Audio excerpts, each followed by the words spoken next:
নতুন বছৰৰ প্ৰথমতেই বিশ্বৰ এটা কোণত এতিয়া ভয়ংকৰ পৰিস্থিতিৰ সৃষ্টি হৈছে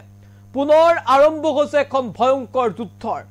বছৰৰ প্ৰথমটো নতুন বছৰৰ প্ৰথমটো সপ্তাহতে প্ৰায় 200 গৰাকীকৈ লোকৰ মৃত্যু হোৱাৰ তথ্য পোহৰ লাগিছে ইজৰাইলে ধাৰাসাৰ আক্ৰমণ চলাই গৈছে আৰু গাজা ষ্ট্ৰিপত আৰু এই ভয়ংকৰ আক্ৰমণত মৃত্যু হৈছে শতাধিক পেলেষ্টাইনী শেহতীয়া তথ্য অনুসৰি প্ৰায় 200 পেলেষ্টাইনীৰ মৃত্যু হোৱাৰ খবৰ আহিছে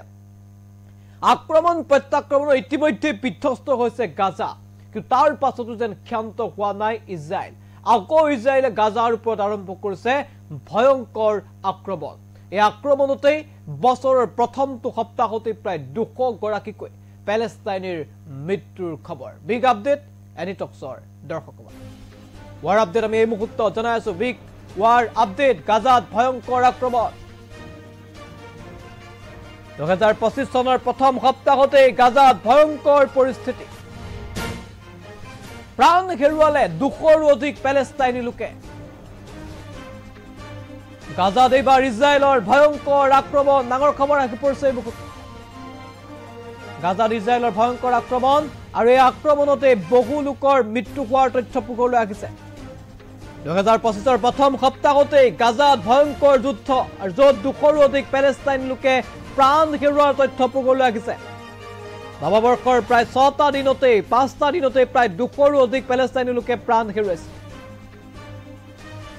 ইতিমধ্যে ধাৰাবাহিকভাৱে আক্ৰমণ চলাই যোৱা হৈছিল গাজা ষ্ট্ৰিপত আৰু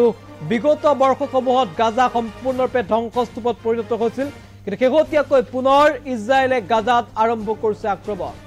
আৰু ইজৰাইলৰ পৰা এই ভয়ংকৰ আক্ৰমণ আৰম্ভ কৰা হৈছে আৰু এই আক্ৰমণ ইমানেই ভয়ংকৰ আছিল যে আক্ৰমণত বহু লোকৰ মৃত্যু হোৱাৰ তথ্য পোহৰলৈ আহিছে আৰু ইতিমধ্যে যুদ্ধবিৰতি চলি আছিল কিন্তু যুদ্ধবিৰতিৰ মাজতেই গাজাত পুনৰ ভয়ংকৰ আক্ৰমণ কৰাৰ খবৰ আহিছে আৰু ইজৰাইলে বোমা নিক্ষেপ কৰি এই আক্ৰমণ সংঘটিত কৰাৰ তথ্য পোহৰলৈ আহিছে এই আক্ৰমণ ইমানেই ভয়ংকৰ আছিল যে প্ৰায় 200ৰো অধিক পেলেষ্টাইনী লোকৰ মৃত্যু হৈছে আৰু ইয়াৰ লগে লগে এতিয়া সমগ্ৰ বিশ্বজুৰি আন এক আতংকই দেখা দিছে যে যুদ্ধ আৰু অধিক ভয়ংকৰ হ'ব নেকি সেই প্ৰশ্ন এই মুহূৰ্তত দেখিবলৈ পোৱা গৈছে কাৰণ 2025ৰ আৰম্ভণিতে যি ভয়ংকৰ ৰূপত আক্ৰমণ প্ৰত্যাক্ৰমণ চলিছে এই আক্ৰমণ প্ৰত্যাক্ৰমণত একেবাৰে বিধ্বস্ত হৈ পৰিছে গাজা আৰু নিৰীহ পেলেষ্টাইনীৰ ওপৰত ইজৰাইলৰ আক্ৰমণক লৈ সৰ্বত্ৰ এতিয়া ইজৰাইলক সমালোচনা কৰা পৰিলক্ষিত হৈছে মুঠতে আন এখন যুদ্ধৰ ইংগিত নতুন বছৰৰ প্ৰথমতে